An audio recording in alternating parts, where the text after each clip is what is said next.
Sir ये photo, ये मेरा photo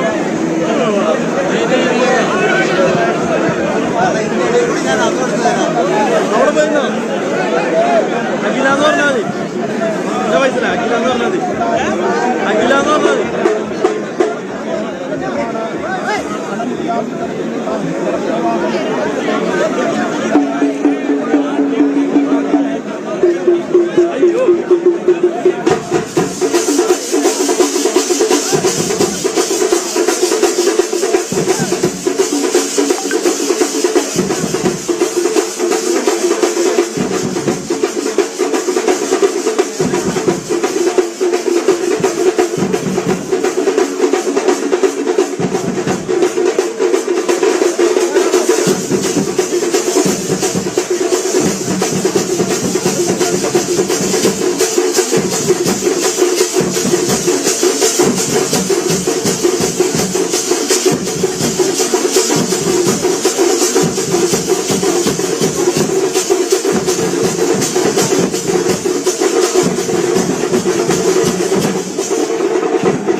that perspective and sharing your insight as well as all our viewers continue to be on the distant regional talks which are going to have a crucial share of the bilateral talks between China and the States.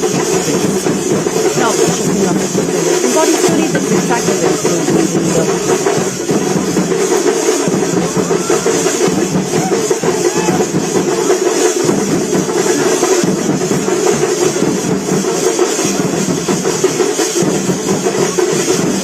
long storied history. Today marks the beginning of another chapter for the Nehru Gandhi family. You ask why?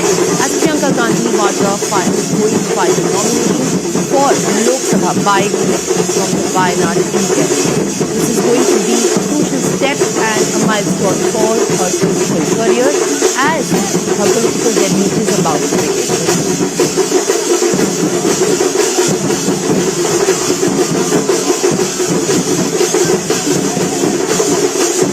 Wayanad by-polls were necessitated after his brother Rahul Gandhi, who Congress bastion in Uttar Pradesh. In the 2024 Lok Sabha winning the rivalry, the Congress bastion in Uttar Pradesh. Now, in the 2024 Lok Sabha elections, Priyanka Gandhi along with Wayanad, where they were greeted by the Chief Minister Siddaramaiah and Deputy Chief Minister D.K.S. Rahul Gandhi, Chief Minister of other Congress states and a number of other party leaders are also likely to arrive in Wayanad as a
ഇവിടെ നിൽക്കാൻ സ്ഥലം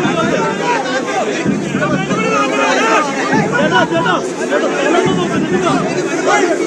സ്ഥലം നോക്ക് ചേട്ടാ എന്നിട്ട് വാ നിൽക്കാൻ എവിടെ സ്ഥലം വേണ്ടേ സ്ഥലം ഉണ്ടെങ്കിൽ ചോദിച്ചാ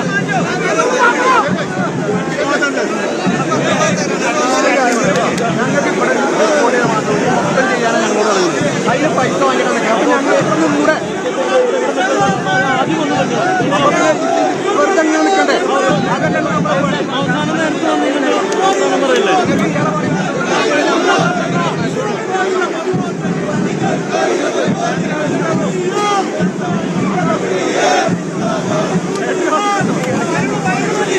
ആ ബലൂണെങ്കിലും ഒന്ന് മാറ്റിട്ടോ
പിന്നെ ഇറങ്ങിപ്പോയ ക്യാമറ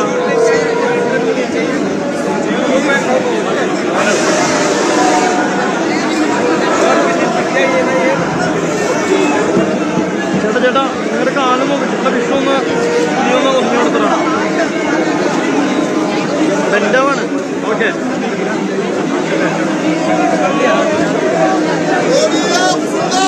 Biofuels!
കൊടി എടുത്തറിയാൻ പറ്റുമോ?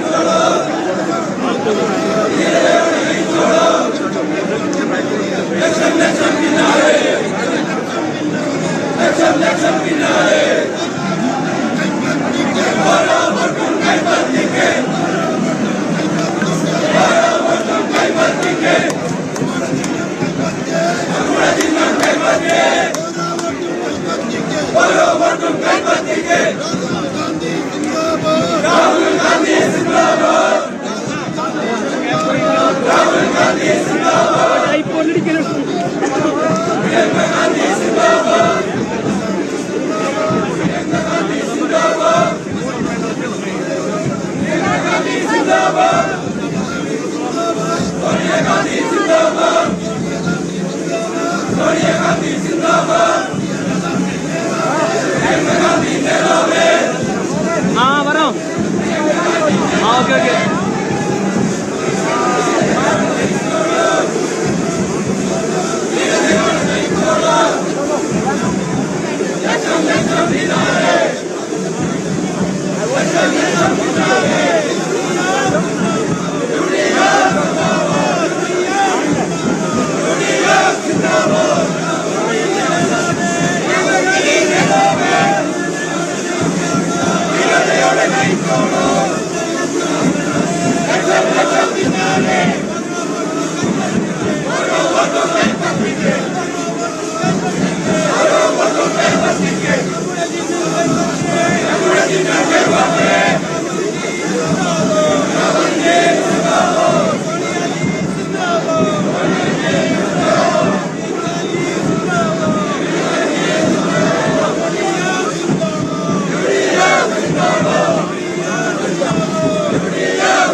തെരഞ്ഞെടുപ്പ് ചരിത്രത്തിൽ, ജനാധിപത്യ ചരിത്രത്തിൽ ആവേശകരമായിട്ടുള്ള അധ്യായമായി പരിണമിക്കുകയാണ്. മുഴുവൻ ആളുകളും മുമ്പോട്ട് പോകണം, മുമ്പോട്ട് പോകണം. സൂചി കുത്താൻ ഇടമില്ലാതെ കൽപ്പറ്റ നഗരി ജനമഹാസമുദ്രത്തിന്റെ മുമ്പിൽ വല്ലാതെ പ്രയാസപ്പെടുകയാണ്. നമ്മൾ ഉത്തരവാദിത്തത്തോടുകൂടി വഴിയൊരുക്കാൻ തയ്യാറാകണം. യുഡിഎഫിന്റെ പ്രഗത്ഭരായ നേതാക്കന്മാരുടെ സാന്നിധ്യത്തിൽ കൈവീശി ജനാധിപത്യത്തിന്റെ യുവജനരായി ഹത്രാസിൽ, അതുപോലെ കടുവയിൽ, ഉന്നാറിൽ, അതുപോലെ ചൂടൽമലയിൽ മുണ്ടകയിൽ ചേർത്ത് നിർത്തിയ രാഷ്ട്രീയത്തിന്റെ മഹാപ്രതിരൂപമായ പ്രിയപ്പെട്ട രാഹുൽ ഗാന്ധിയോടൊപ്പം ഇതാ പ്രിയങ്ക ഗാന്ധി നമ്മെ അഭിസംബോധന ചെയ്യാൻ കടന്നു വരികയാണ്. പ്രിയപ്പെട്ട തങ്ങളും പ്രിയപ്പെട്ട കുഞ്ഞാലിക്കുട്ടി സാഹിബും KPCC അധ്യക്ഷനും AICCയുടെ ജനറൽ സെക്രട്ടറി KC വേണുഗോപാലും സുബു ബേബി ജോണും മോൻസ് ജോസഫും അതുപോലെ ജേക്കബും ഉൾപ്പെടെ എല്ലാവരുടെയും സാന്നിധ്യത്തിൽ കടന്നു വരികയാണ്. മുമ്പോട്ട് പോകണം, മുമ്പോട്ട് പോകണം, മുമ്പോട്ട് പോകണം, മുമ്പോട്ട് പോകണം, മുമ്പോട്ട് പോകണം. നേതാക്കന്മാർക്ക് കടന്നു വരാൻ സ്വയം നിങ്ങൾ വഴിയൊരുക്കണം, സ്വയം വഴിയൊരുക്കണം, സ്വയം വഴിയൊരുക്കണം. പ്രിയമുള്ളവരെ, ഐക്യ ജനാധിപത്യ മുന്നണിയുടെ ശക്തി വിളിച്ചോതി വയനാടിലെ തെരഞ്ഞെടുപ്പിൽ ഒന്നും പ്രശ്നമല്ല, ജനങ്ങളാണ് ശക്തി. ആ ജനങ്ങളെ ശക്തിയുമായി നരേന്ദ്രമോദിയുടെ ഇടനെഞ്ചിലേക്ക് കൈ ഉയർത്തി സംസാരിക്കാൻ പ്രിയങ്ക ഗാന്ധി പാർലമെന്റിലേക്ക് നടന്നു പോകുന്ന ഈ മഹാ തെരഞ്ഞെടുപ്പ്, ഈ തെരഞ്ഞെടുപ്പിനെ നമ്മൾ ഏത് രീതിയിൽ എതിരേറ്റു എന്നുള്ളത് ഈ റോഡ് ഷോ നമ്മുടെ ഏറ്റവും വലിയ തെളിവാണ്. 10,000-കണക്കിന് ആളുകൾ ഇരമ്പം വരുന്ന ജനമഹാസമുദ്രം ഈ കൽപ്പറ്റയെ ആവേശത്തിലാക്കി ജനാധിപത്യത്തിന്റെ അത്യുത്സവത്തിന് നേതൃത്വം കൊടുത്തിരിക്കുകയാണ്. AICCയുടെ ജനറൽ സെക്രട്ടറി KC വേണുഗോപാൽ ഈ വേദിയിലേക്ക് കടന്നു വന്നിരിക്കുന്നു. വഴിയെടുക്കണം, വഴിയെടുക്കണം.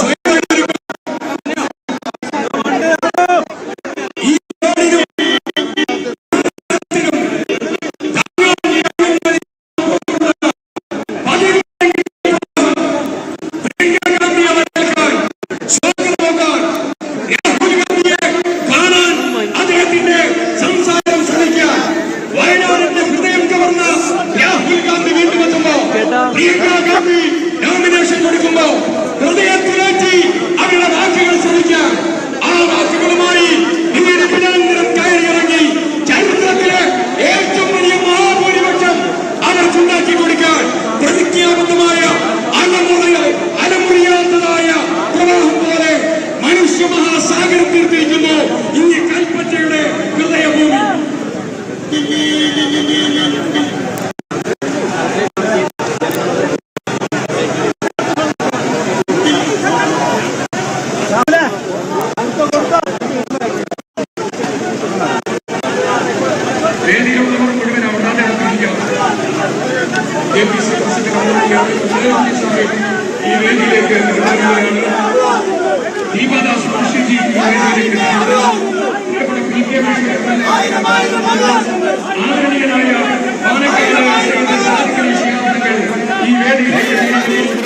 നടത്തിയിരിക്കണം.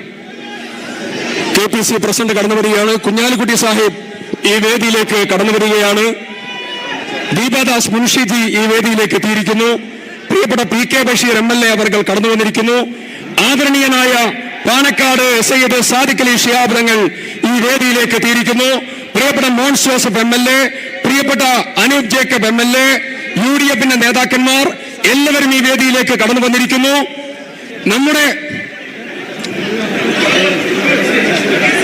നമ്മുടെ ഏവരുടെയും അഭിമാനമായ വയനാടിന്റെ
അതിന് പൈസ വാങ്ങിയിട്ടാണ് അപ്പൊ ഞങ്ങൾ എത്രയും കൂടെ ഇവർക്ക് അങ്ങനെ നിൽക്കണ്ടേ അവസാനം നേരത്തെ പറയില്ലേ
നമ്മൾ പിന്നെ ഇറങ്ങിപ്പോയി ക്യാമറ.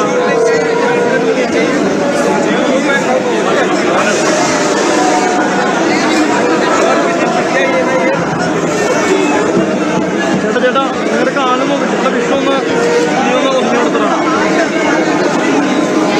ബെൻഡാവാണ്. Okay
Gandhi.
ഏറ്റവും വലിയ ഉദാഹരണം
ചരിത്രത്തിൽ ആവേശകരമായിട്ടുള്ള അധ്യായമായി പരിണമിക്കുകയാണ്.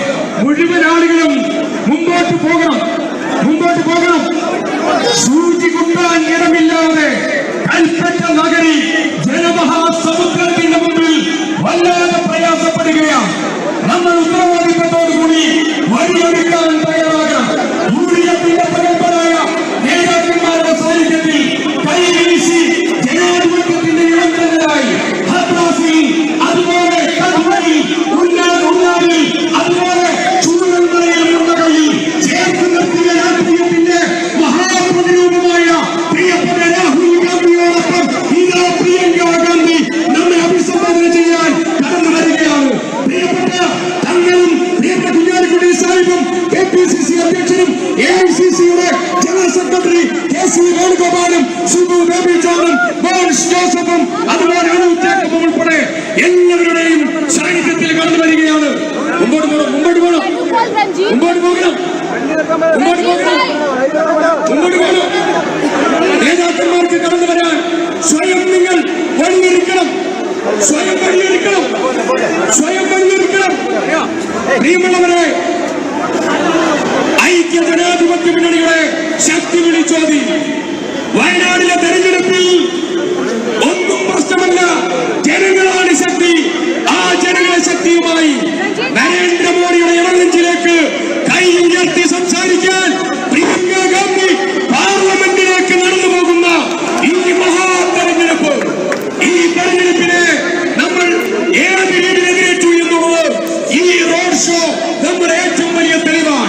10,000-കണക്കിന് ആളുകൾ ഇരമ്പം വരുന്ന ജനമഹാസമുദ്രം ഈ കൽപ്പറ്റയെ ആവേശത്തിലാക്കി ജനാധിപത്യത്തിന്റെ അത്യുത്സവത്തിന് കൊടുത്തിരിക്കുകയാണ്.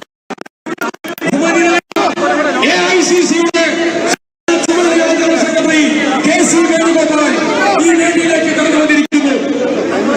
വഴിയെടുക്കണം, വഴിയെടുക്കണം.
സ്ഥലം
ഞങ്ങൾക്ക് ഇവിടെ കോടികൾ മാത്രം മൊത്തം ചെയ്യാനാണ് ഞങ്ങൾ പറയുന്നത്. അതിന് പൈസ വാങ്ങിയിട്ടാണ് അപ്പം ഞങ്ങൾ ഇവിടുന്ന് കൂടെ ഇവർക്ക് അങ്ങനെ നിൽക്കണ്ടേ? അവസാനം നേരത്തെ വന്നിങ്ങനെ പറയില്ലേ?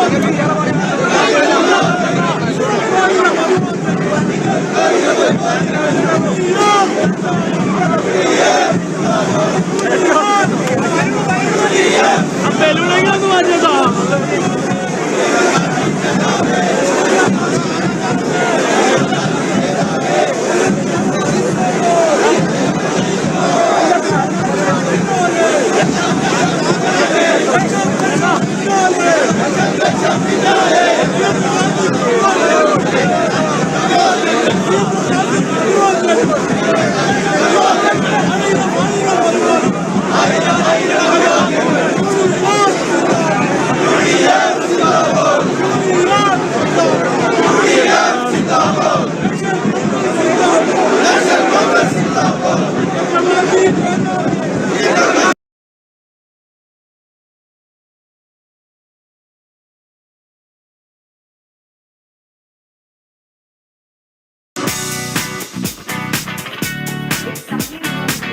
Let's go.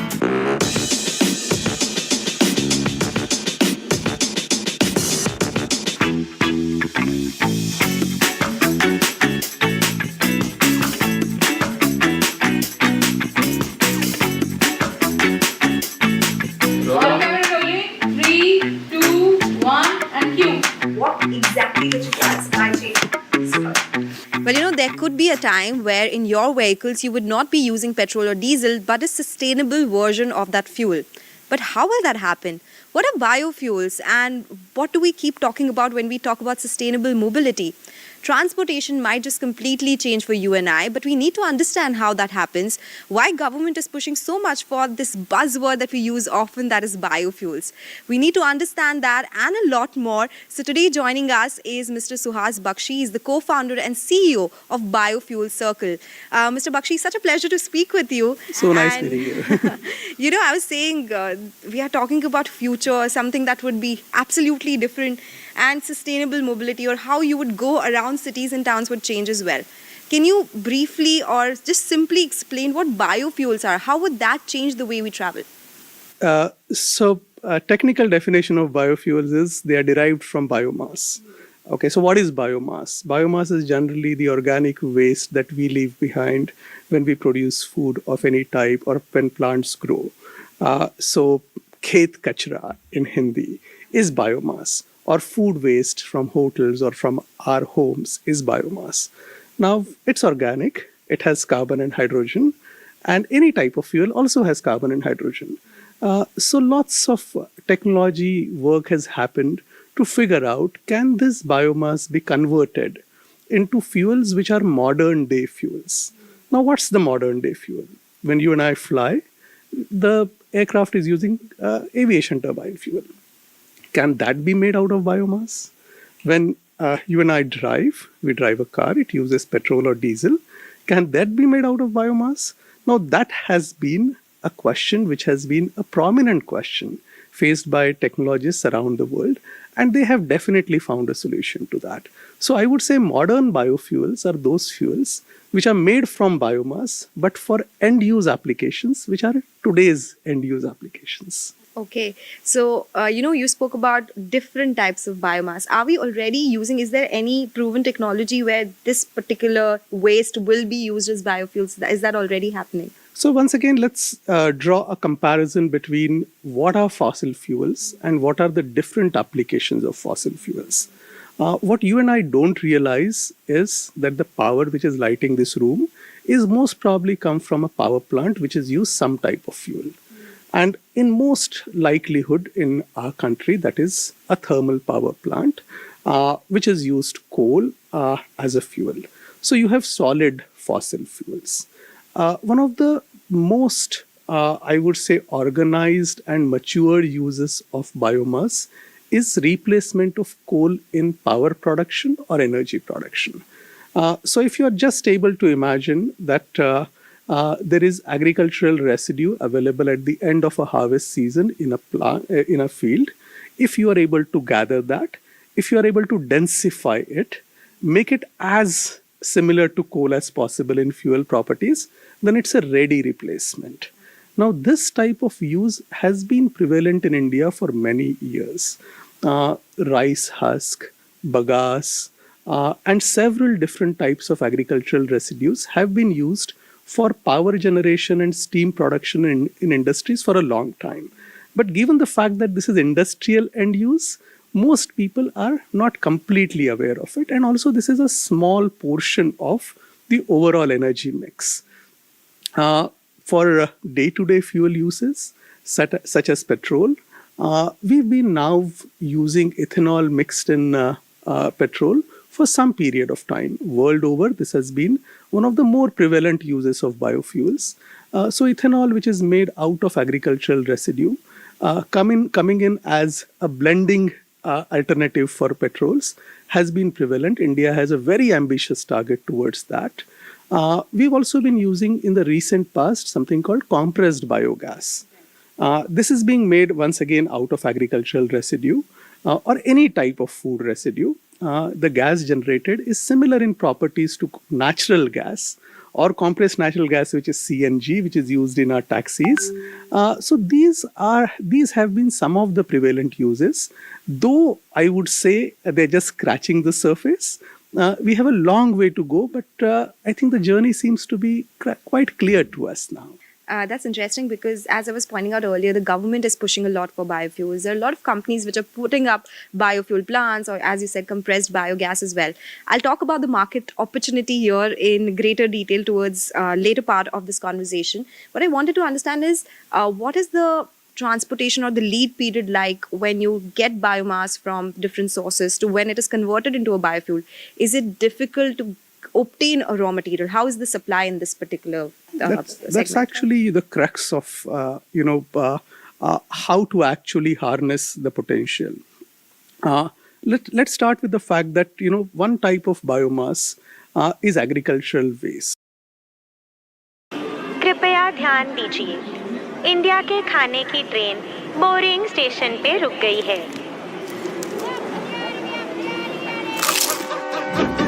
कुरकुरे कुरकुरे कुरकुरे चटकारे चटपटे चटपटे चटपटे वारे वारे, देश के खानों का जायका नया रे। चाट की गाड़ी में, प्लेट में, वाटी में, भेल के दोने में, पोटैटो पैटी में, पापड़ी चाट, पिंडी छोले सब चमका दे, फिक्की सी टिक्की को क्रिस्पी ये बना दे। कुरकुरे कुरकुरे कुरकुरे कुरकुरे चटपटे चटपटे चटपटे चटपटे। हॉस्टल की रातों में कुरकुरे कुरकुरे कुरकुरे, गपशप बातों में कुरकुरे कुरकुरे कुरकुरे, पिज्जा की टॉपिंग में एवं फैपिंग में कुरकुरे कुरकुरे कुरकुरे, चटपटे चटपटे चटपटे चटपटे कुरकुरे कुरकुरे कुरकुरे। फैमिली फंक्शन में, रिश्तों की महफिल में, नाश्ते में, लंच में, डिनर की टेबल पे, जिंदगी का फूड कोर्ट कुरकुरे बिन अधूरा।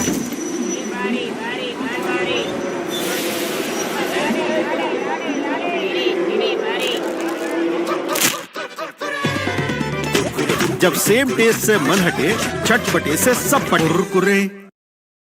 इंट्राडे ट्रेडिंग करते हुए अपॉर्चुनिटीज मिस कर देते हो। पहले मैं भी एज एन इंट्राडे ट्रेडर बहुत सारी अपॉर्चुनिटीज मिस करता था क्योंकि ऑर्डर एग्जीक्यूट करने में मेरे को बहुत टाइम लग जाता था। Not anymore. जब से मैंने धन ऐप यूज करना स्टार्ट करा है, मैं उनके मल्टी टैब चार्ट्स को यूज कर सकता हूं और डायरेक्ट चार्ट से ही बाय या सेल ऑर्डर्स को एग्जीक्यूट कर सकता हूं। ये मेरा टाइम तो बचाता ही है, साथ में स्नाइपर एंट्रीज लेने में मेरी बहुत हेल्प करता है क्योंकि मैं बहुत जल्दी एंट्रीज ले पाता हूं। तो what are you waiting for? Download the Dhan app now and start using Dhan today. Investments in the securities market are subject to market risk. Read all the related documents carefully before investing. Now, what is agricultural waste? If I am a rice growing farmer, at the end of the harvest season, the rice grows, I harvest the rice. What stays in the field is what is biomass. Now, how do I now start accumulating that? One of the first difficulties in a country like India is absence of mechanization for collection of this biomass. The second is it grows only during the harvest season. But if I, let us say, set up a plant to convert it into fuel, that plant will be an industrial enterprise and it will work for 12 months in a year. So I have seasonal supply and a everyday requirement. So there is a need for not only harnessing it, but also storing it, which requires investment in storage infrastructure, which also requires investment in working capital. So availability of storages and cost of working capital is the second strong constraint that we see right now. The third and extremely important consideration in the context of the consumer being an industrial consumer. Okay, the biofuel producer is an industrial enterprise, and the supplier is a rural enterprise who is unorganized. So let us say I am a large industrial buyer. I want to buy feedstock. What do? I send out an RFP. I float a tender.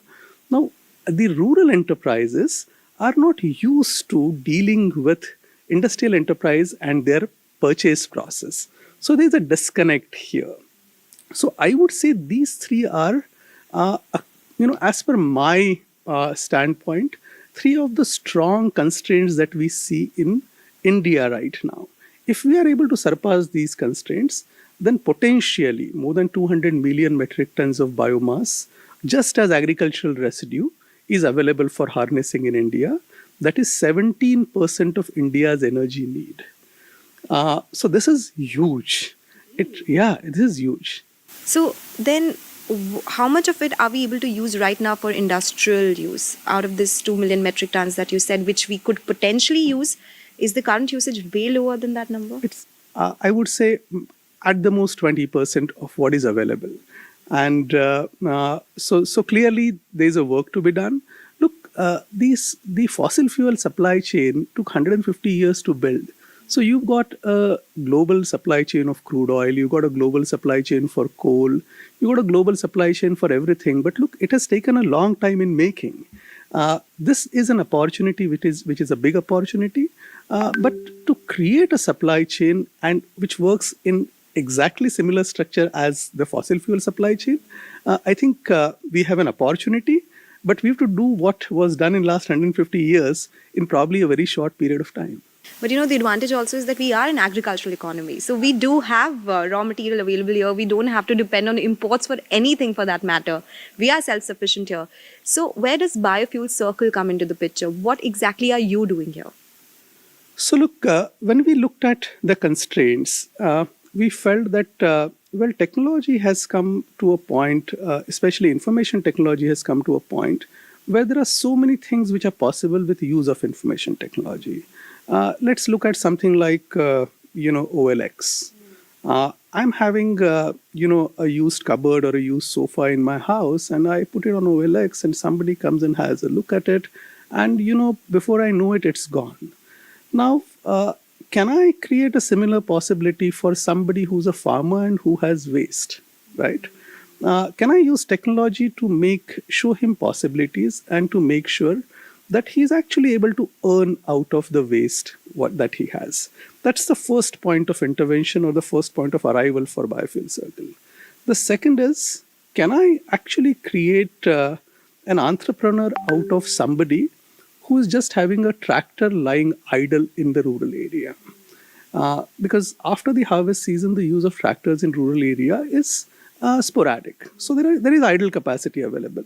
So can I tap into these idle tractors and make somebody earn higher level of livelihood out of transporting this biomass which is available in field to a point of storage?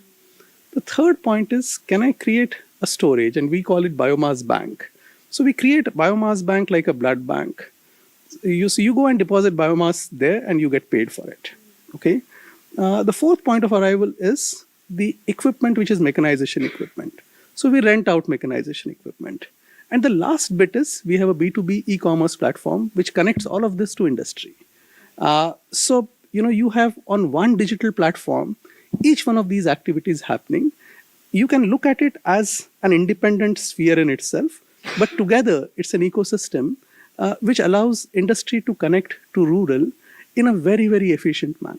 That's very interesting. So basically, you are the OLX or Zomato of connecting the farmers to the end users or the industry. But do you see that there is some reluctance from farmers? You spoke about it as well. It's an unorganized sector. So how are they using, if it's an app, how are you reaching out to them that yes, you can go ahead, go on the app and sell the biomass here? So, this is the premise with which we started, that this will be tough.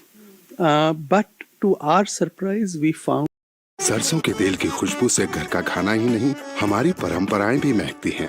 इसीलिए Fortune कच्ची घानी शुद्ध सरसों तेल quality के 100 से भी ज्यादा टेस्ट से गुजरकर स्वाद और शुद्धता को बनाए रखता है।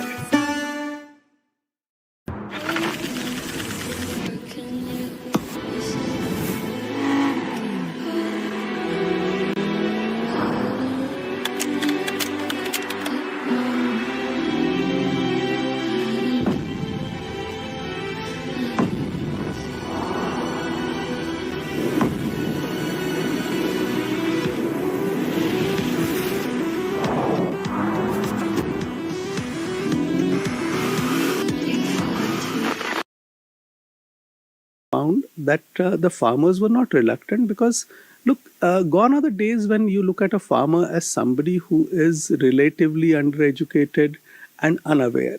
You've got most of these families have, 2 or 3 generations. The grandson or the son is on Facebook or is on WhatsApp. There is a smartphone at home. They're buying things on Flipkart. They're buying things on Amazon. I think there is penetration of mobile commerce there.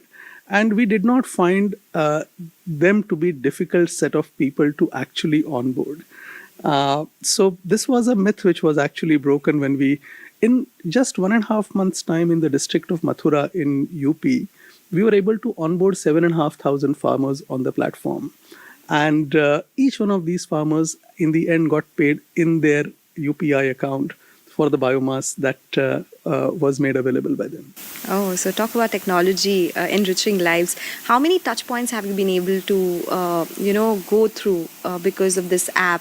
Which areas or geographies are you catering to right now? So we are in Maharashtra. We started in Maharashtra. We are in Gujarat. We are in UP. We are in Punjab and Tamil Nadu. So 5 states. We currently cover more than 50 districts. We have close to 20,000 farmers who have been onboarded. We have more than 1,000 businesses who are on the platform. And on an annual basis, more than 200 crore worth of biomass transactions currently happen on the platform. Interesting. So when we talk about biomass and paying farmers, do the rates change there? Is it also market driven? Because if you're going to the farmers saying this is how much we'll pay you for biomass, what makes them just lap onto that? Look, for them, it is actually a problem to be solved rather than an opportunity. If my rice paddy field is having biomass lying all over it, actually the trigger for people burning is they don't want to spend money taking it away. So that's the reason they burn it. Now, how do I create an economic incentive? And look, the incentive need not be very big. It's about recognizing the fact that there is an alternative, and that alternative is an inexpensive, in fact, paying alternative. So it's not about how much do I get, but it's about there is a ready mechanism for somebody to take care of my problem. And I get paid too because they look at it as feedstock available. How much do they get paid is obviously driven by a fall down of what's the price at which the industry buys it. Which is obviously linked to the comparison with what's the fuel value and what's the comparable rate for fossil fuel. So it kind of flows down from there. But if I have to give you a number, a 2-acre farmer on an average in India who produces 2 seasons of agriculture in a year could earn up to 10,000 rupees additional income every year, which is 10% of his current average income. So just from agricultural activity, by making biomass available, you can increase your agricultural income by 10%. So we can solve the issue of stubble burning if everyone goes ahead and gives their biomass. Sell, actually. The word is sell, it's just not giving away. But that doesn't happen too often. It doesn't happen because the constraints are bigger than just awareness. The stubble burning happens not because the farmer is happy to burn it, but he seems to be in a situation where there is no alternative. So let's look at 2 seasons. at the end of October, my harvest is ready. And I need to take the crop out, and then what is remaining is loads and loads of kachra on my field. I need to take care of it, and I need to remove it in a period of between 15 days to 45 days time, right? Now, this is where mechanization and absence of mechanization plays a role. What's the size of the fleet which is covering it? Right, so there needs to be investment in that infrastructure. There needs to be space available to locally store it and densify it in the rural areas. So this is a matter of actually setting up that infrastructure. And as we start setting up the infrastructure, I'm sure त्योहार के खास गहने जिनसे दिल कभी ना भरे इंद्रिया Aditya Birla people are aware and now they'll stop burning it. Once we have the infrastructure, so the districts in which we will see zero instances of stubble. And I'm sure this can be, and obviously our plan is to make sure. That's very interesting and nice to know. So in that case, we need more government intervention when it comes to policy around mechanization or infrastructure development.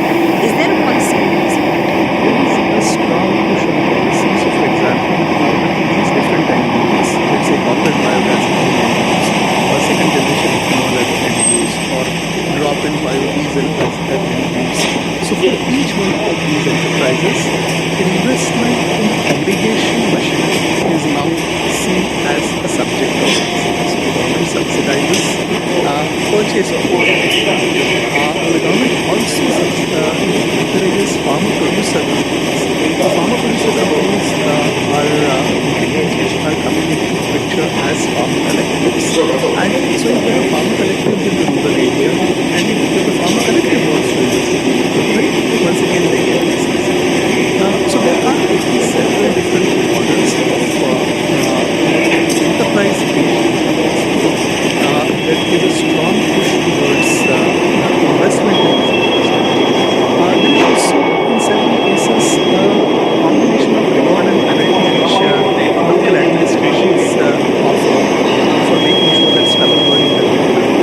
But the way I see it is, I believe enterprises which are based on greed.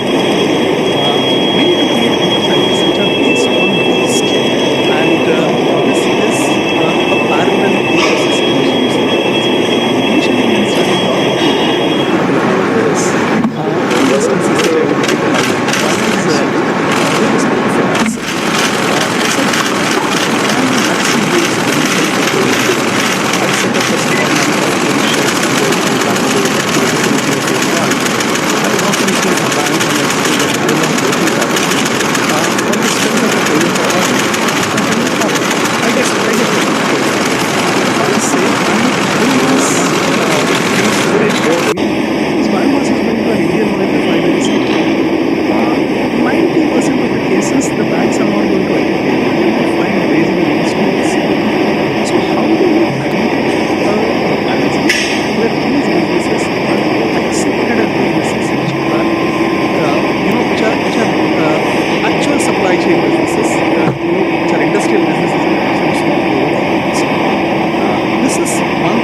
biofertilizers. See, when you take biomass and convert it to fuel, only 15% of it gets converted to fuel.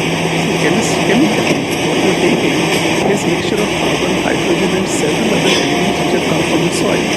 Right. So, what you take out as fuel from biomass is only 10 to 15% of biomass by its weight. The balance which remains is the sludge. That sludge is actually rich biofertilizer. If you're able to take it back to the same farm, you are able to have a big play in the soil nutrition business too. So if you combine these three, I take on this is a $50 billion market by 2030. That's no wonder government is also tackling it. And of course, the whole circular economy, that's the basic idea of going for biofuels. Are they as effective when it comes to utilization versus a fossil fuel, say petrol and diesel, in terms of mileage, how many kilometers can one travel? They use a biofuel. Vis-a-vis a pure petrol, not with anything. Is there any maths that is done on it? So I will do compress biogas. Compress biogas is same fuel by natural gas, has same fundamental efficiency which you get through so technology will allow you to create fuel available at the same rocket fuels, there are a lot of technologies which produce what's called thermal cracking, this is the same so I do believe that end-use applications are going to be inefficient. Yeah, that is one worry that people have. Maybe that efficiency will be lower. And would they have to pay higher amount? Blood test के पहले आप कुछ नहीं खाते, इसलिए हम always on time आते हैं।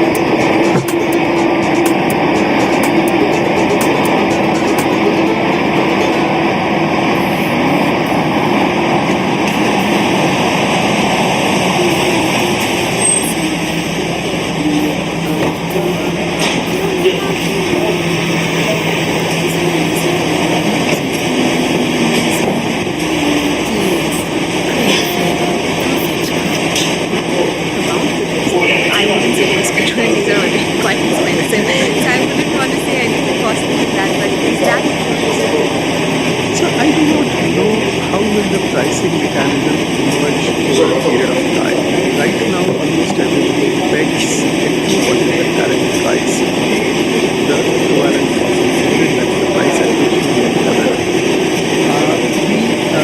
I'm sure over a period of time, the prices will be driven by what is the cost structure of producing. So I would say we may not have to go to benchmarks which are these global benchmarks for what should the pricing be. It may actually be better our price structure based on what's the cost of making it.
bioenergy is one of the streams for global discussions, and given the fact that India finds itself on that pedestal where it is one of the global leaders, I think the initiative was taken and the stage is right. I do believe that innovation will lead number one, strong technology alliances between member countries. I mean, look, if some work has happened at a faster pace on CBG in India, vis-a-vis some work has happened on second generation, third generation somewhere else. I think these alliances will you will find a lot of these alliances actually happening based on the fact that global biofuel alliance. I would expect this to actually drive creation of a framework for carbon neutrality. Because biomass-driven carbon neutrality has not been a subject which has ever been addressed at the level of FCC. So there is an opportunity that this alliance has to actually create maybe a more meaningful structure for carbon credits using biomass. While we say that, a couple of questions popped up in my mind. One, when we say biofuels, would we use them entirely or would we use blending in the process? To start, the numbers being used for a reason which is linked to the fact that most of the applications that you're talking about are applications which are reliably linked right now. So, for example, if you take a power plant, is it possible to use 100% biomass to produce power? The answer is yes. But are there systems ready right now to start using it? Is the reliability of that particular power plant proven for 100% sure? So we start building 5% ready to move to 20% ready. Over a period of time, as they are doing investment into new infrastructure, their investment then will be for biomass-driven infrastructure. So you will go to a larger usage of biomass. So it's not about whether it is technically possible, but it's about what is the transition process. And the transition process will have to be a staged transition process because you don't want to disturb the end, the users. So it's a little bit like the fertilizers. Our organic fertilizers is great, yes, but should you suddenly stop using what you currently do for the classes? So there has to be an approach to the transition. We saw that with Sri Lanka, so we don't want to make that mistake. But when you say it has to be stage by stage, but there could be one day when all our vehicles are run purely on biofuels. There could be a possibility that would happen. So, if I have to answer that, I would say I would look for a day when all the rural energy is bioenergy. So, are tractors running on the land as biofuel? Are the local pumps running using these biofuels? Are you producing power in rural areas using biomass as basic fuel? Transporting this fuel for 10,000 kilometer distance, it may never be there. So if you can think of a world where you create a lot of these distributed centers of complete circular economy, okay, and they are fueled by biofuels, okay, then that type of a world is in my daily Let's suppose that happens and that happens quickly.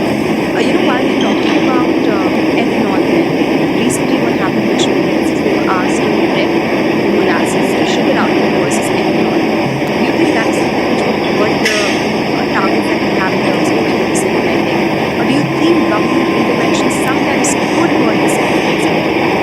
Is this something which could impact the targets? Is generally what I'm So it does have a short-term impact because people, especially in the sugar sector, made lots of investment in producing ethanol.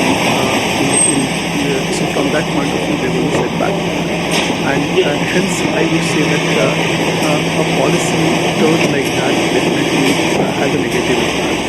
We also start thinking about will a similar thing happen in other sectors. So from that point of view, obviously, such a turn is not a nice thing to happen. Does it very strongly impact the larger long-term direction? And I would say this could be of direction rather than something which sets a precedent. Because let us say producing ethanol using starchy biofuels as opposed to using sugary biofuels. Technology is available, investments could be made, stronger R&D could be done in making sure that the use of sugar as primary ingredient for producing fuel over a period of time becomes one of the things in but it's long term and it's not short term. So in the short term, this policy definitely gives a negative light as a negative impact. But I still believe that in the long term there are several different ways in which the target is. So that happens. People also mentioned about 1G and 2G. The benefit can you explain what the difference between the two is and we are using 2G. So the first generation ethanol is produced always using molasses to create as or molasses or for that matter any form of sugar sugar product as one of the ingredient customers. That is one. Second generation is starch. So starch as a base would mean that the biomass which is available as the waste of the food potentially become usable biomass. This is the plan, this is the technology in which IOC has invested in Panipat to create the second generation ethanol. It's relatively new for one of food and hence the investments are so more and more such plants coming up and most of the oil companies are setting up these plants. So you would find biomass driving production of ethanol over a period of time.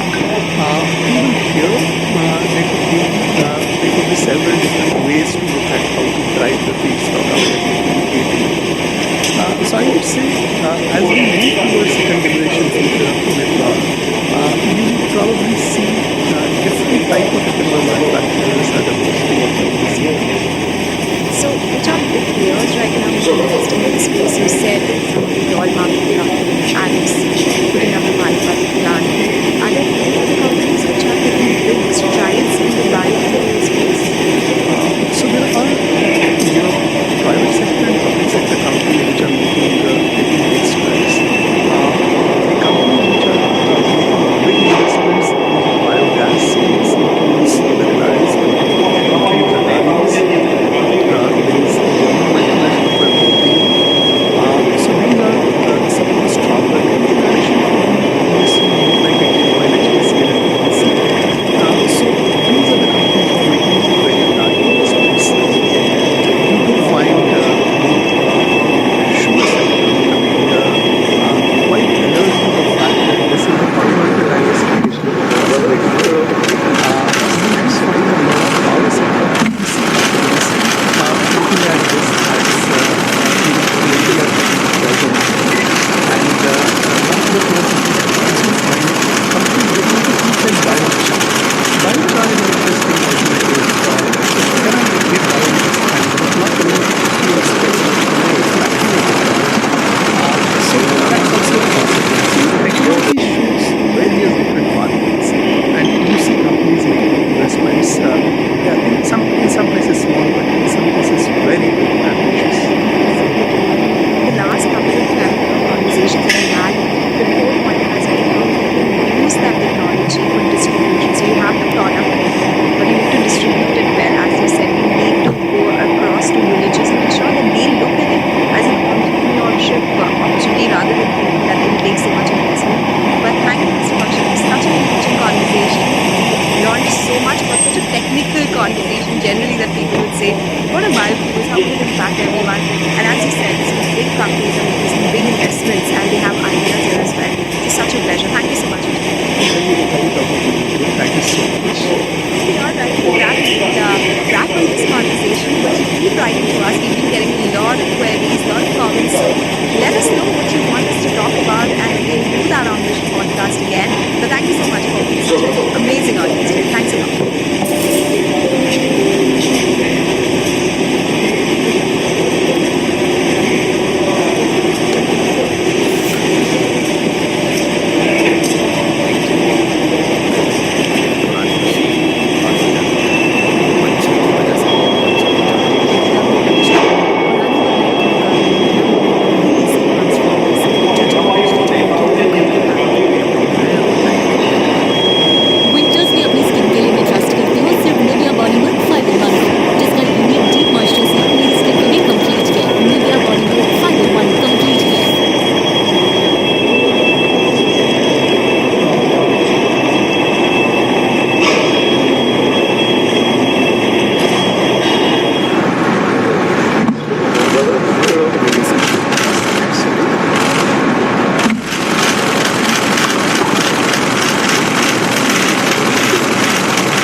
Vasudhaiva Kutumbakam. How do you think we might apply this principle to develop relations with Central Asia and African countries?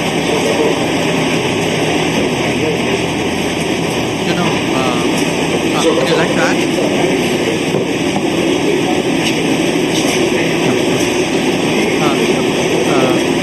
I'm glad you brought that up for this reason.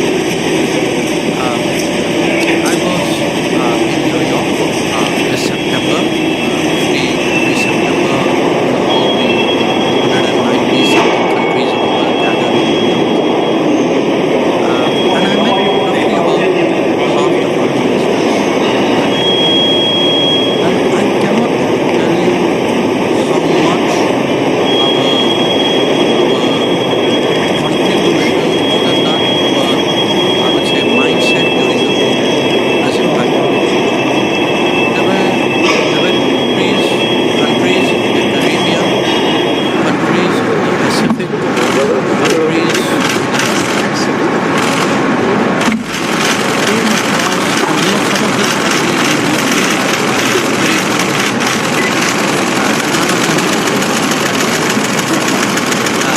there were actually supposed to say, look, we want some platform somewhere, we want to say this, that our first vaccine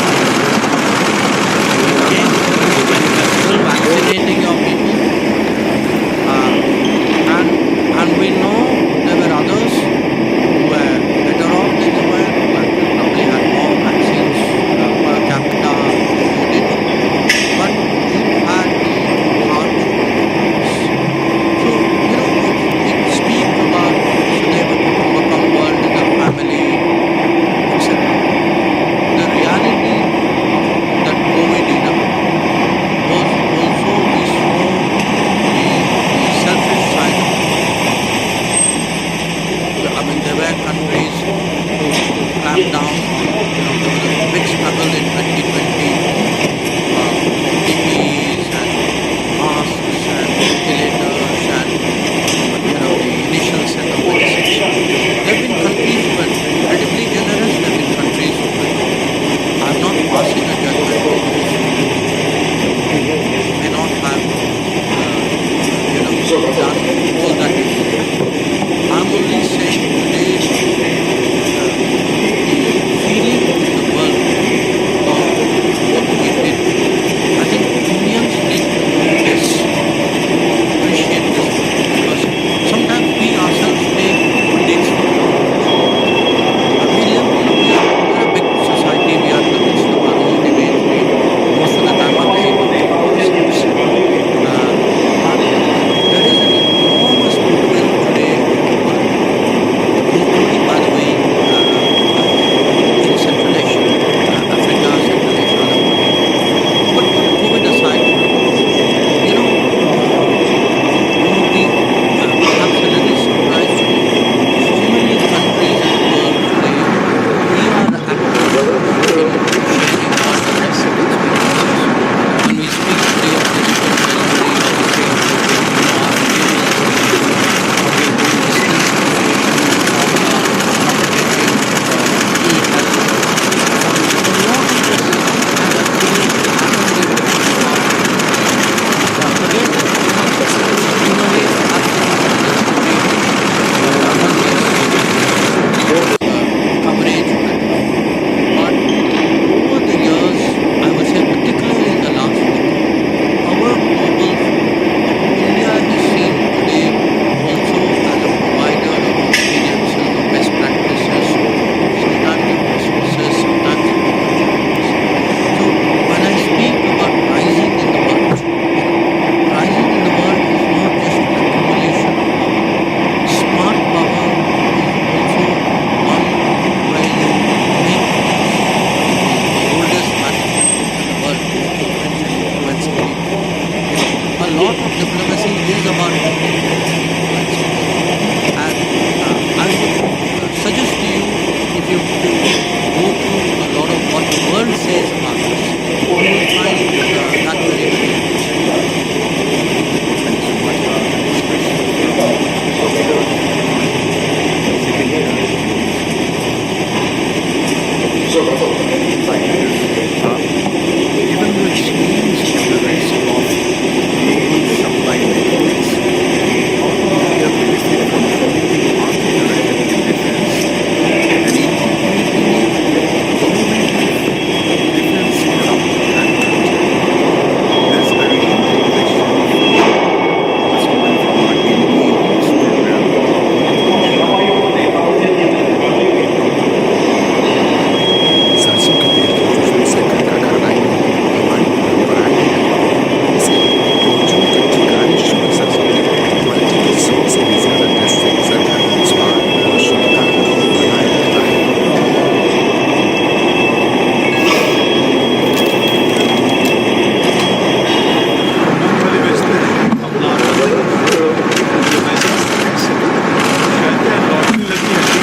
our people have global opportunities.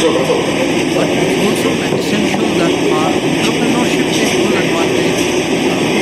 And I am a very strong votary of greater industrialization, manufacturing.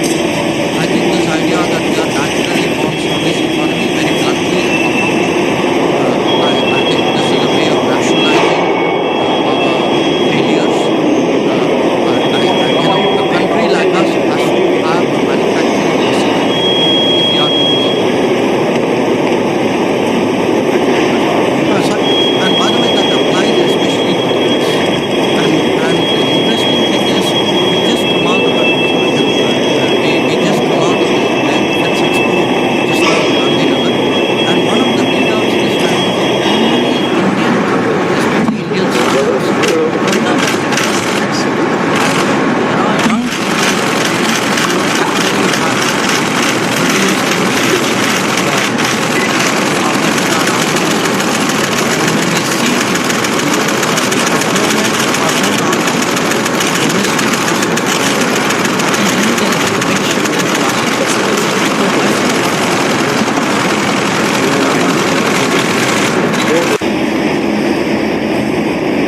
Next from Nandan Web. Nandan is asking, given your expertise in these issues, what kind of challenges do you find in international negotiations as opposed to organizations?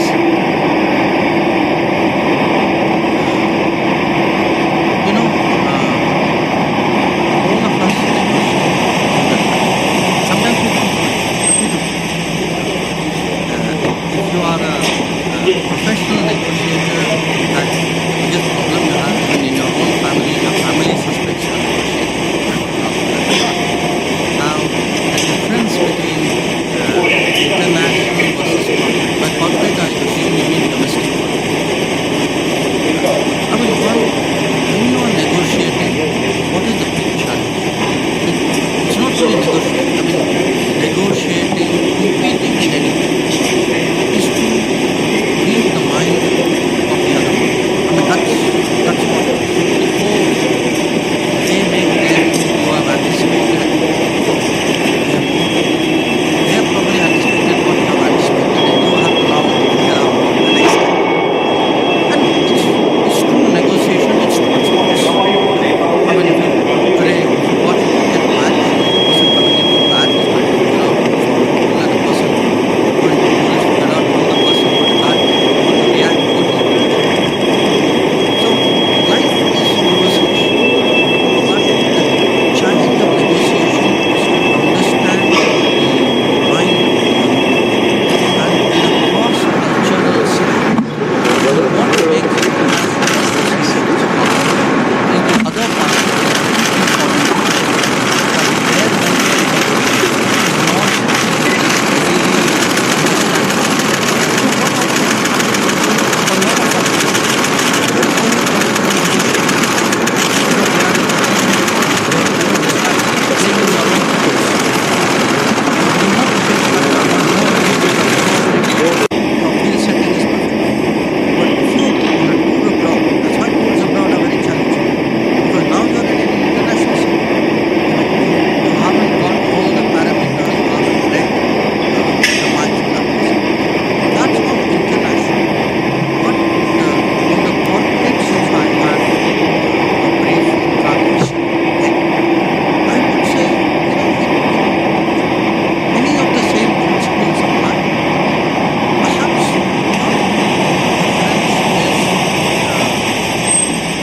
sometimes the stakes are much higher in the international. Sometimes it may not be. Some corporate ones can be deadly serious.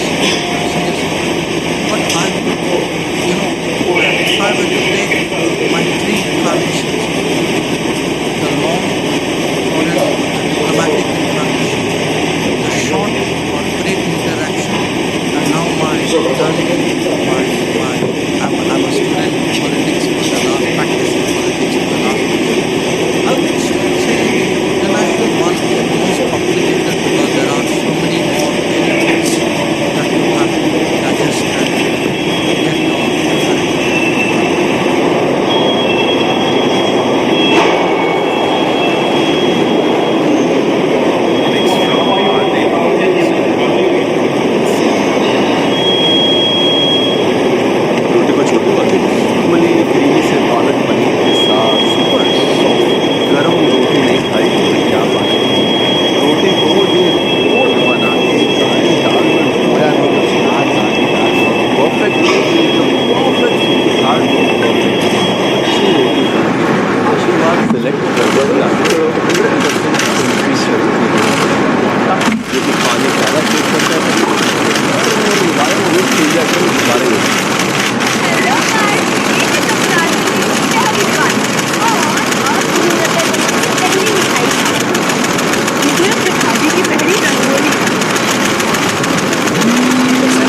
I am exposed to by sitting in the cabinet or meeting other ministers by doing politics, which therefore, give me a super holistic perspective in a sense.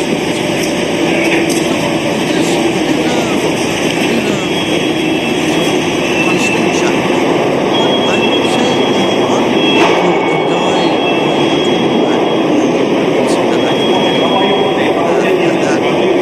but the other part of it is really you must have that in anything. You must have that awareness of what, because even say when I was a pastor, you arrive in a place, sometimes you've never been in that place before. If then you've been there 10 days, the rest of the system thinks that you should answer every possible question or problem related to it. So something parachute into something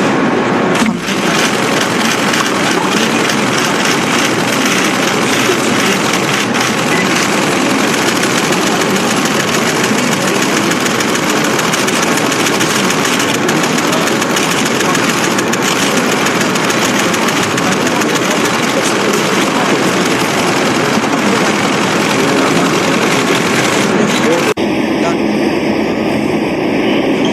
should be, because at the end of the day that osmosis has to come.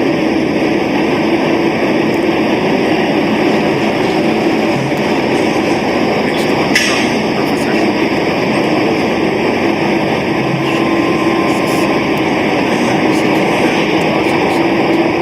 India has committed to achieve net zero by 2070. What do you think are the major population groups specific to India to achieve this goal? And what might be the expected role of the financial sector in removing such goals? I mean, you can call it a long time, or challenge, it's not a problem specific necessarily. The biggest problem has been that at every meeting, you get promises of finance, and it's really like have the same conversation 1 year later, next meeting. And look back from 2 meetings.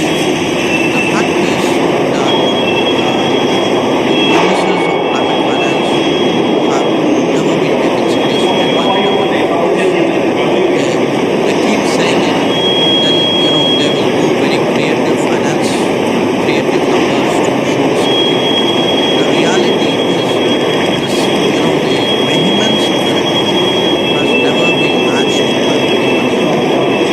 This, to my mind, is actually the biggest problem. And nowadays, the private sector will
Please don't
how do you have a strong country building up when there isn't any strong opposition in the first place?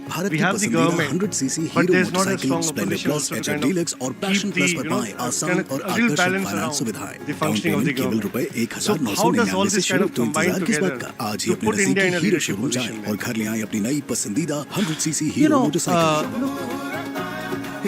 I would agree with you very much that it's important we put national interest first, that the politics of the day should not trump the, in a sense, the larger interest. And clearly, that's you could say the discipline or a approach that all politicians should have in the country. Now, it's obviously easy to say. It doesn't always get done. And, I in my own remarks, I cited two examples. I mean, if you look at the whole Article 370 issue, I mean, let's be honest, other than the politics of the day, what was the reason for a temporary provision to continue so much? It was really the politics of the day. And the fact that we had such a sort of messy issue there, I mean, the entire world used it for the last 75 years. So, and the other is really securing our that the politics of the day should not lead our borders to be vulnerable. So, I mean, I could come up with other examples. So, I agree with you. I think to some extent we have to create a culture, to some extent public opinion has to also, force of public opinion is very powerful. Politics responds to what politics might shape public opinion, but believe me, it would also shape again, relatively new entrant. I think there are ones where I look at people, in my peer group and see how the sense of the public resonates. It is something which matters. On the issue, you spoke about strong opposition. It's not the job of the government to create an opposition.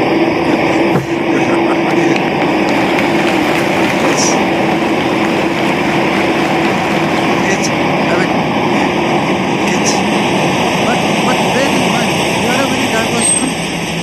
We are a diverse, pluralistic country. So sometimes I feel this obsession that somewhere we're all going in one direction. I don't think, to me, that's not the reality of this country. This is a country. It has its own, it has its pluralism, it has its diversity, it has its checks and balances, it has its democracy. You get very overblown rhetoric, but I want you to step back for a minute and tell me, every time there's an election in this country, everybody argues about it till the election results comes out. Everybody follows the election result. Okay? Now, I can tell you a few places they still debate it. So my point is, I feel our politics, our governance, our systems, we have a lot of room to grow. I'm not at all suggesting anywhere, if I were grading it, I would be a little bit, maybe strict about it. But the fact is, we also have many things we have done which we should be proud of. When I go around the world and I look at some of these debates around the world, I mean, in this country, if you look over the last 50, 60, 70 years, who can say that the life has not got better? I look at how much more inclusive we have become, not in terms of tokenism, but inclusive in terms of prosperity, opportunities. I mean, I would say, if you were to take your own students, I guarantee you, your current cohort, the people in this room would be much more diversely, diverse in their origin and in their, in their education, than it would have been 10 years ago, 20 years ago, 30 years ago. And to me, that's proof that the system is working. System is delivering. सरसों के तेल की खुशबू से घर का खाना ही नहीं, हमारी परंपराएं भी महकती हैं। इसीलिए फॉर्च्यून कच्ची घानी शुद्ध सरसों तेल क्वालिटी के 100 से भी ज्यादा टेस्ट से गुजरकर स्वाद और शुद्धता को बनाए रखता है।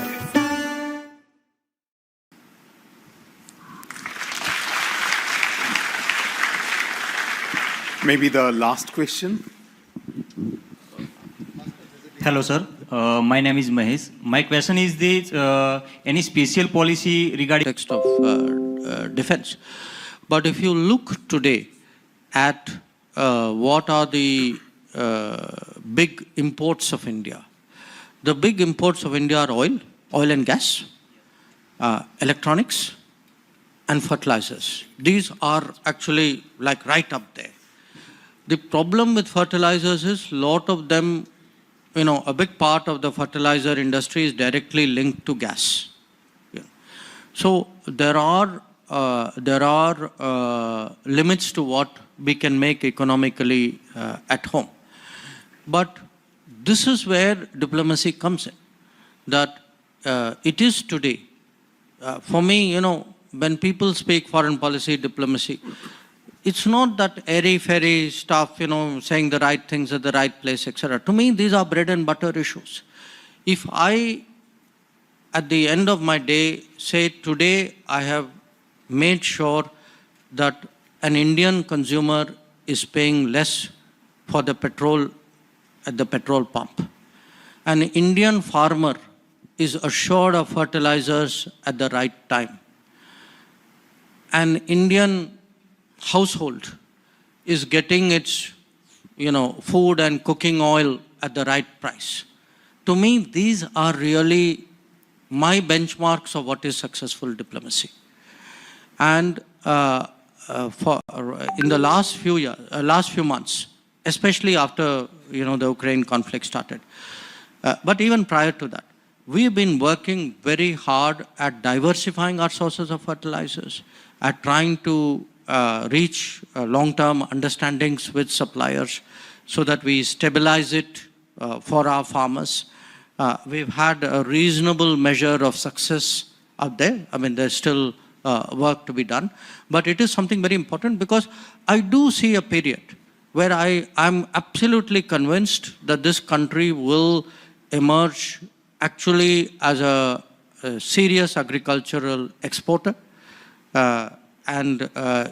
You raise fertilizers, I actually put to you something very different. We are, this 2023 is an international year of the millets.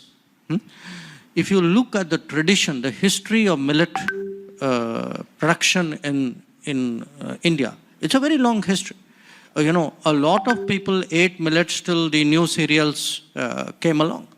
So there are big possibilities there, and definitely the interests of the farmer and making sure that fertilizers are available in equal, reasonable quantities is very important. I think that you said there's one more question. Namaste, sir. Yeah, please. Namaste, sir. If you could ask a question? Just stand up and please. Yeah.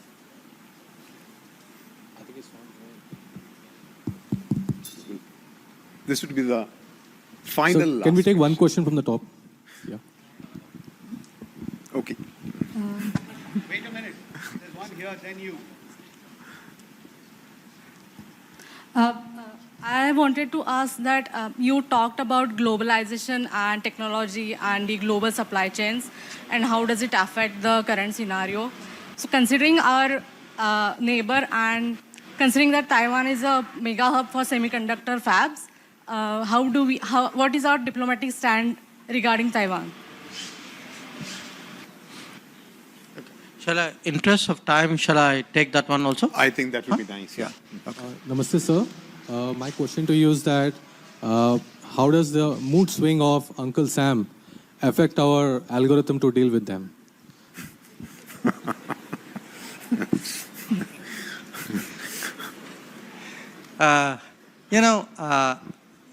That's it? Huh? Okay. I think we'll okay. Look, today there is a big semiconductor debate going on in the world. How do you hedge the risks in the semiconductor business? And where India is concerned, there is, please. Where India is concerned, you would have noted that we've also started a semiconductor mission. Again, as I said, you know, we can always say we should have done something before, but at least better we start doing it sometime. So there is a very, very big push today by the government to encourage Indian industry to sort of advance partnerships with foreign technology providers or foreign chip makers or foreign fab owners to see how much of that industry can come. Now, it's a very tough industry because it has very, very high specs. So we will have to upgrade the environment for an industry like this to come. It's not something which is very easy to do. But if you look at the last few years, if I had told you 10 years ago that, look, you would start getting smartphone manufacturing in India more or less at the rest, the same as the rest of the world, you would have taken it with more than a pinch of salt. But that is today happening. So we believe it can happen. We have a policy to make it happen. We have incentives to make it happen. But we understand also these, does require creating that kind of larger environment, not just a physical environment for production, but even a knowledge environment, an educational environment for the human talent for a semiconductor business. On the mood swings, look, it's like this. The United States in many ways is a very unique country. Now, I mean, in a way you can say everybody is unique. But when you are number one in the world, when you are the most powerful country in the world, then their uniqueness impacts everybody else. If some other country which in economic terms or power terms is number 150 and they have a bad day, maybe the rest of the world will not notice it. But when you are number one and things go this way or that way, it actually has global repercussions. And a lot of it is because you have in many ways the consensus within the American establishment has frayed over the last few years. That has been very visible. Some of it is their electoral cycle also, that they have a 4-year presidential cycle, but they have a congressional cycle of 2 years. So there is that. And then they have a separation of powers, which again is very unique. I mean, there are very few countries where the legislature has such an autonomous position from the executive. So the point is that there are a number of reasons why I would say managing the relationship with the United States requires a certain devotion of time, energy, understanding, chemistry, call it what you will. And I would say, last 20 years we've not done a bad job. I mean, I would give myself decent marks. Decent marks. Thank you,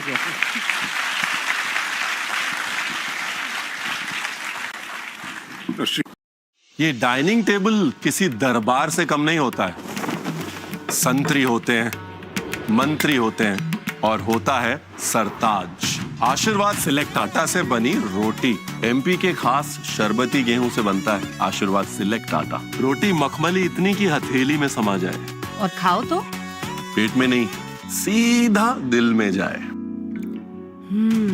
इसलिए तो आशीर्वाद select को कहते हैं गेहूं का सरताज.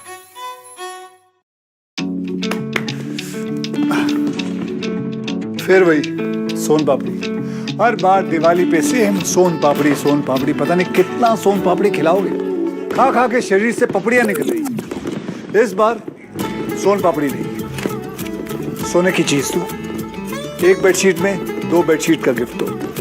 Welspun 2-in-1 reversible bedsheet. इस दिवाली अपनों को दीजिए वेल्सपन 2-in-1 रिवर्सिबल बेडशीट का अनोखा तोहफा. Thank you so much, Dr. Jaishankar. We take back much to think about from your lecture today, and I'm sure it will inspire future graduates and others to introspect and perhaps recalibrate their choices to deliver better on the needs of the India to enable the country to lead the world.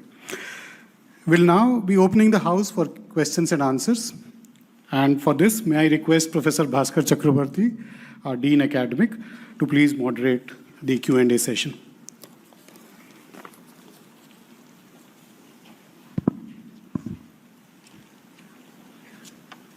Thanks a lot, Abhishek. Thank you so much, Dr. Jaishankar. We have received a few questions, and maybe we could take them first. Before the talk, we were telling Dr. Jaishankar that this is going to be a curated Q&A. And he smiled and said that curated Q&As are good, but sometimes they do look curated. So when I read the student's name, if you are there, if you could please stand up and identify yourself, unless you are already standing because the auditorium is full. So the first question from Shankar Vinayak, MBA first year. Hi, Shankar. Okay, maybe I can read out your question and then you can add. One of the principles of Indian culture is that of Vasudhaiva Kutumbakam. How do you think we might apply this principle to develop relations with Central Asian and African economies? You know, would you like to add something more? No, okay. Look, I'm glad you brought that up for this reason. I was in New York this September. Every September, you know, all the 190 something countries of the world gather in New York. And I met roughly about half the foreign ministers who were there. And I cannot tell you how much our contribution, more than that, our, I would say, mindset during the COVID has impacted the world. There were countries in the Caribbean, countries in the Pacific, countries in Africa who came across, and you know, some of this, by the way, is in YouTube. I'd encourage you to look at it. And none of them were curated, huh? I must tell you. You know, there were actually people who said, look, we want some platform, somewhere we want to say this, that our first vaccine came from you. It came from you when you were still vaccinating your people. And we know there were others who were better off than you were, who actually probably had more vaccines per capita than you did. But you had the heart to give it to us. So, you know, we speak about Vasudhaiva Kutumbakam, world is a family, etc. The reality of that COVID era was also we saw the selfish side of the world. I mean, there were countries who clamped down on, you know, there was a big struggle in 2020 for PPEs and masks and ventilators and, you know, the initial set of medicines. There have been countries who are incredibly generous. There have been countries who are not. I'm not passing a judgment on those who may not have, you know, done all that they could have. I'm only saying today the feeling in the world about what we did. I think Indians need to know this, appreciate this fully, because sometimes we ourselves take good deeds for granted. You know, we live. You know, we're a big society. We are in the midst of our own debates. We most of the time are busy talking to ourselves. But there is an enormous goodwill today in the world, including, by the way, in Central Asia, Africa, Central Asia, other parts of the world. But put COVID aside for a moment. You know, you would be perhaps a little surprised to know how many countries in the world today we are active in sharing our development experiences. That when we speak today of digital delivery, or we say, okay, we are, our renewables has grown, or we are doing distance education, or we are propagating e-health. I mean, a lot of this has actually happened in different parts of the world. Again, in a way, perhaps it's not a story which often gets coverage at home. But over the years, I would say particularly in the last decade, our global footprint, India is seen today also as a provider of experiences, of best practices, of sometimes of resources, sometimes of opportunities. So when I speak about rising in the world, rising in the world is not just an accumulation of power. Smart power is also one where you make friends. I mean, the oldest management book in the world, Making Friends and Influencing People. A lot of diplomacy is about making friends and influencing people. And I would suggest to you, if you go through a lot of what the world says about us, you will find that very, very interesting. Thank you so much. The next question from Abhilash Maji, second year MBA student. Hi, Abhilash. Given the change in the risk of global supply networks, how could India benefit from promoting entrepreneurship in defense and integrating it with innovative defense product manufacturing? There's a related question from a student from our MBA EX program, Deepti Mishra.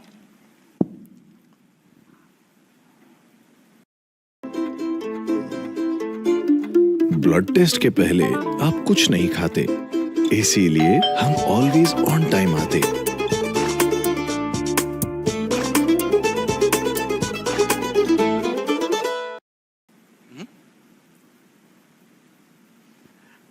The question is about independent foreign policy where dependence is always there and inevitable in trade, defense, culture, and technology. Let me, I think that's accurate.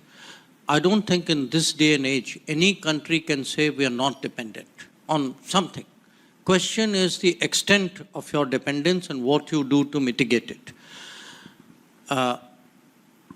My own view is over the, we went through a certain period, a certain model, you can say, from the 1950s till the early 90s. Okay, that model fell short, which is why we had the economic reforms. And then from last 30 years, we generally talk of being in a much more reformist era.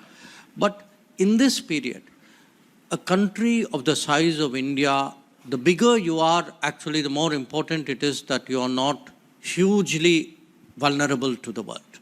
You will never be autarkic, but you cannot be completely exposed for your very basic needs to the world. Perhaps if there is, and I say this as self-criticism, of a system, I mean, after all, I have been in that system for that whole period, that the system did not pay enough attention to building the deeper strengths, the supply chains, the domestic industries, the SMEs. And I contrast this because I've had the good fortune of living abroad, coming back to India, going abroad. So I do a lot of my contrasting is with other societies. When I look at a Japan, a Korea, or a China, and saw how at a time of economic growth, they also developed their own, domestic supply chains for a bulk of their requirements. I think there are big lessons to be learned there. And today, I would say there is this big corrective happening that the government is very, very determined. There is an industrial policy which is aimed at building manufacturing. I mean, if you look at the percentage, the proportion of manufacturing in our economy, that's not the number we should have. It should be very much higher. So there is a big push today being given to manufacturing. And again, to do that, we need to attract manufacturing interest from abroad as well. Because our greatest resource is finally people. My sense is, when I look today at the big changes which are taking place, for me, I can see a big change taking place in the semiconductor industry. I was in the US recently last month, and I heard that from the Semiconductor Association there, that American companies alone employ 40,000 Indian engineers in design of chips. Now, we need, it's great if our people have global opportunity, but it's also essential that our entrepreneurship take full advantage of that. And I am a very strong votary of greater industrialization, of more manufacturing. I think this idea that we are naturally born service economy, very bluntly, is a cop-out. I think this is a way of rationalizing our failures. A country like us has to have a manufacturing muscle if we are to go up in the world. No, thank you very much. Our VLS students and by the way, that applies especially to defense. And the interesting thing is, we've just come out of we just come out of this Defense Expo just now in Gandhinagar, and one of the readouts this time was how many Indian companies, especially Indian startups, turned up at Def Expo. And there are young people today who actually have produced things which are making our armed forces look up. And when we see the procurement of our own armed forces, domestic versus foreign, I can tell you there's a very big shift in the last few years. So I see a lot of possibilities there as well. No, thank you very much. Yeah. Next from Nandan Goel, MBA second year. Nandan is asking, given your expertise in negotiations, what kind of challenges do you think are unique in inter-nation negotiations as opposed to corporate negotiations?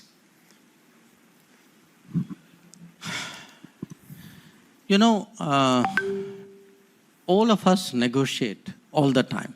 Sometimes we don't know it, but we do. Okay. If you are a professional negotiator, in fact, the biggest problem you have even in your own family, your family suspects you are negotiating all the time. Now, the difference between international versus corporate. By corporate, I assume you mean domestic corporate.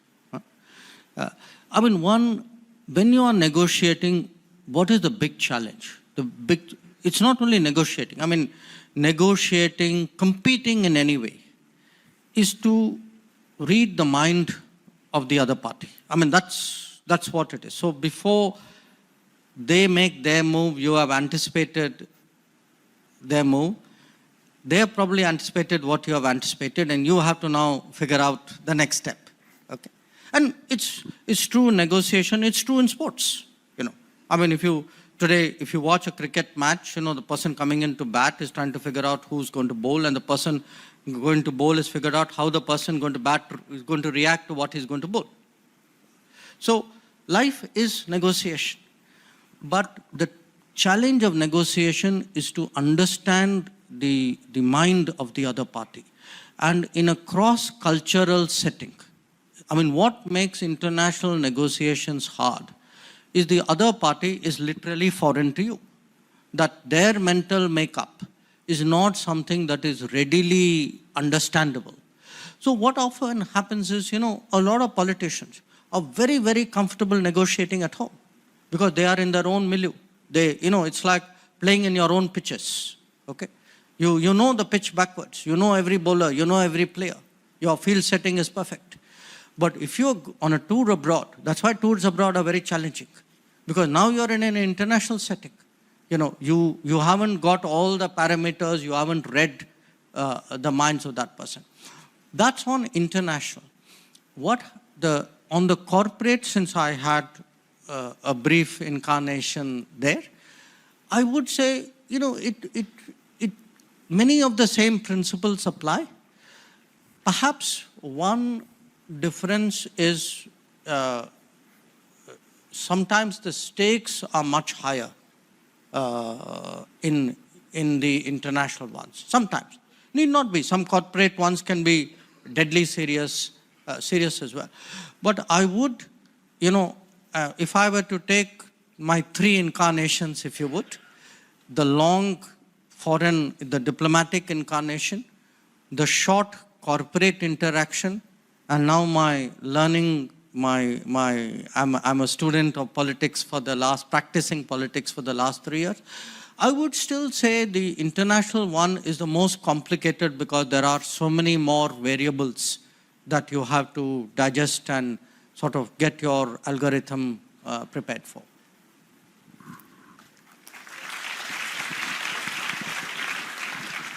Next from our MBA EX student, Atul Sethia. At the start of an MBA program, we are expected to change our outlook and make it more holistic in order to prepare for the second leg of our careers. We saw you transitioning from a foreign secretary to a foreign minister. What was your transitioning experience and what was the most important learning from it? Just to fill in my curriculum vitae, in between from foreign secretary to foreign minister, I did 1 year in the corporate world. Huh? Okay. And I mention it because I still maintain, that was my MBA degree. A year with the Tatas was the best MBA degree anybody could have got, at least the exposure that I had. Quite seriously, I would say there are a number of aspects to it. One, between being, as a civil servant, I was the civil servant head of my ministry. But it's one thing to be that. It's something else to actually have the next layer of responsibility, which is you're now accountable in the cabinet, in the parliament, to the public, in a sense to the world for that particular vertical. So it is sometimes nothing really prepares you for a transition except a transition. And you have to have the ability to learn on the job. You have to keep reminding yourself that there's so much out there you don't know. And if you have the openness of mind to, today, someone at my stage and age, 2 things happen to us, okay? One, you actually get smarter younger people. There's a huge problem sometimes because you attribute, there's a sort of unconscious shall I say, inclination to correlate wisdom and experience. Sometimes actually smartness is non-experience. You're not in that mode. The other part of it is when you move into a new domain or a different domain, and a political domain is very different.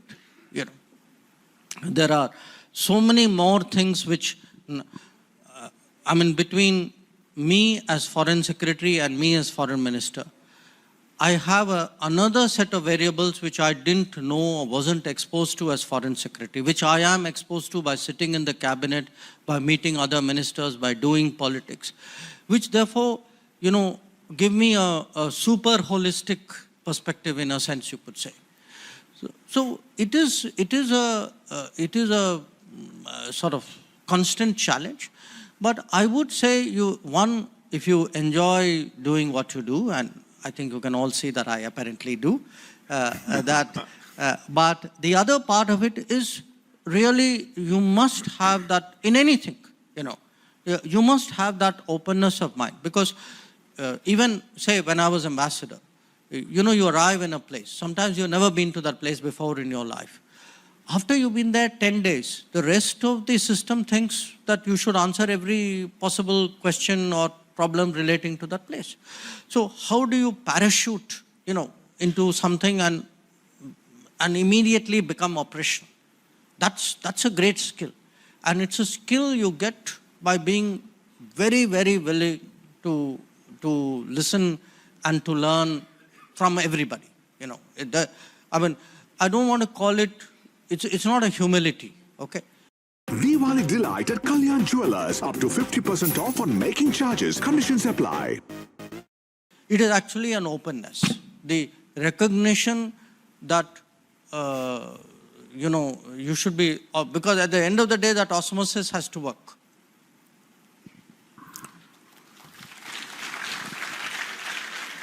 Next one from Professor Shomit Paul. Shomit asks, that in the recently held Glasgow summit, India has committed to achieve net zero by 2070. What do you think are the major operational roadblocks specific to India to achieve this goal? And what might be the expected role of the financial sector in removing such roadblocks? You know, you can call it roadblock. I would use the word challenge in a way. Look, it's not a problem specific necessarily to India. The biggest problem has been that at every COP, at every meeting, you get promises of finance. And it's really like Groundhog Day. You have that same conversation 1 year later, the next meeting. And if you look back from Kyoto onwards, the fact is that the promises of climate finance have never been taken seriously by the developed countries. You know, they keep saying it, then they will do very creative finance, creative numbers to show something. The reality is this, the vehemence of the rhetoric has never been matched by putting money on the table. This, to my mind, is actually the biggest problem. And nowadays the new narrative is, private sector will come and put money. Now, the reality is the private sector will follow if that is the direction in which the world is moving.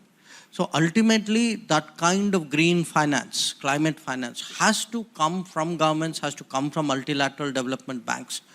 It has to be government-led so that private sector feels that's where it is moving and let me make a business out of it. So I feel that the very basic issue still, is still sort of very unsatisfactory. It is not, in many ways, the developed world is stringing the developing world along. And there is mounting frustration, I think, in large parts of the global south on this. Maybe we could open up for a couple of questions. Could you please pass the mic around? If you're asking a question, if you could please identify yourself and then ask a question. I could see many hands. We might be able to take 2 or max 3. Yeah, please go ahead. Hello, sir. I'm Rahul Kumar Marwal from the one-year MBA program. So you mentioned games between nations. How can we use our influence probably through Quad to make sure that the transfer of F-16 doesn't happen to one of our mischievous neighbor? The transfer of F-16 has already happened, no? I mean, so it doesn't happen in near future. No, look, why I said the games nations play, partly it's the name of a famous book. But in a sense, I take games, competition, it's a similar sort of attitude. At the end of the day, people are countries, it's all really about countries competing. I think rather than go the pathway which you put it, there is a issue which we have tried to bring out, which is that, if you look at the last 75 years, it has not served the world well by propping up a military dictatorship, by a country over-arming at the expense of its development, by then getting into a mindset where they do things which nowadays, civilized countries don't, which is, for example, support terrorism against their neighbors. So it's an entire package. I think it's important for the world to realize, and frankly, even for that particular country to realize, because it has not served that country well either. I mean, if you see, after all of us do performance evaluation of ourselves. I think if the countries of this region did their performance evaluation, there are some standout lessons out here. And I think it's important for the world to realize that. And it's, clearly that's a messaging which we will keep sending out. Sometimes it has a greater impact, sometimes it has a less impact. Sometimes people have their own angles or their games, if you would. So that's the way it is. Thanks, sir. So, good evening, sir. I'm Kamal Agarwal. I'm an auditor by profession. And actually, I'm myself going through a career transition as well. So, welcome to the club. Picked up a few things from you on this. My question is more, we spoke about looking at India leading the world, nation building, and all that. While looking